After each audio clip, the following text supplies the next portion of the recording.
আসসালামু আলাইকুম, আমি নুসরাত জাহান লিয়া। কেমন আছেন আপনারা? আলহামদুলিল্লাহ আমরা ভালো আছি। চলে এসেছি প্রতিদিনের ব্লগ নিয়ে। আজকে আমি চলে এসেছি মাছ আর সবজি দিয়ে ভর্তা রেসিপি। আসুন দেখাই, শেয়ার করি কি সবজি। চুলোতে বসিয়েছি প্যানের মধ্যে দিয়ে দিয়েছি তেল। তেলটা গরম হয়ে গেছে, দিয়ে দিচ্ছি মূলা, দিয়ে দিচ্ছি লবণ, হলুদের গুঁড়ি, শুকনো মরিচের গুঁড়ি, লবণ, হলুদ আর মরিচের গুঁড়ি। এখন আমি এটাকে ভালো করে ভেজে নেব।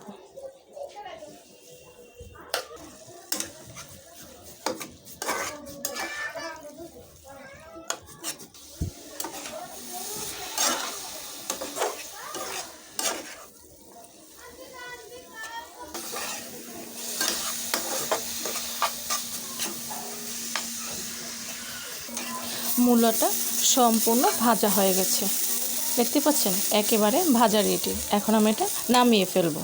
চুলোতে বসিয়েছি প্যানের মধ্যে দিয়ে দিয়েছি তেল।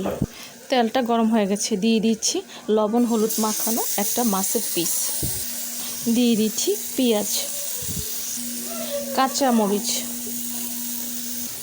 রসুন।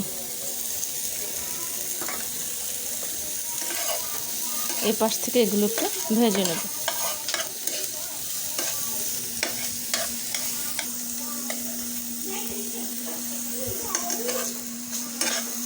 এগুলো আমি সম্পূর্ণ ভালোভাবে ভেজে নেব। পেঁয়াজ, রসুন আর কাঁচামরিচ এগুলো ভাজা হয়ে গেছে, আমি এগুলো তুলে নেব। আর মাছটা এখনও ভাজা হয়নি, আর একটু ভেজে নেব।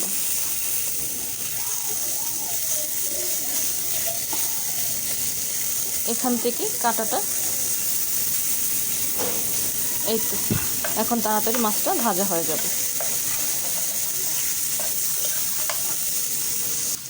সম্পূর্ণ মাছটা ভাজা হয়ে গেছে, এখন নামিয়ে কাঁটাগুলো বেছে তারপর আমি ফিরে আসব। নিয়ে আসছি, এই তো মূলা ভাজিটাও একেবারে ঠান্ডা হয়ে গেছে।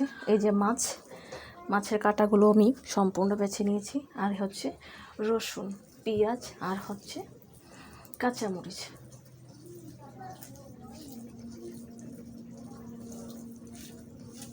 এখন আমি ভালো করে মেখে নেব।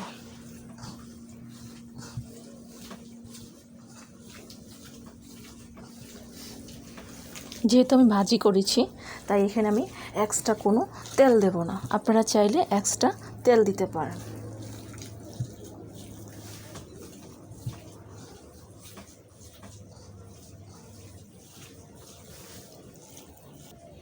দিয়ে দিচ্ছি ধনিয়া পাতা।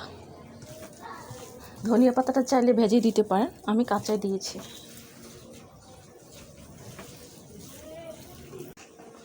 লবণটা কম হয়েছিল, তাই আমার একটু লবণ দিয়ে দিচ্ছি। আমি কিন্তু ভাজার মধ্যেই লবণ দিয়েছিলাম, তো এখানে আর একটু কম হয়েছে, তাই আবার দিয়ে দিয়েছি।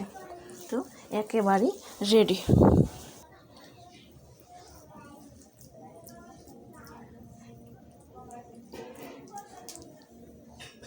তৈরি হয়ে গেছে মাছ দিয়ে মূলা ভর্তা।